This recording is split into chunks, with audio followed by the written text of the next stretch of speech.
desisyon na kami magpapalito para masolusyonan ang problema ng financial na namin. Kapag na kami halos na ang piso lang ang aming sweldo kada buwan.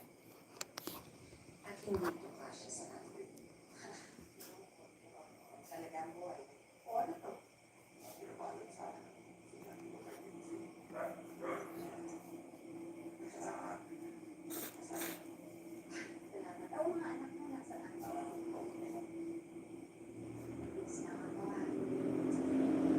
Diba, Liskan?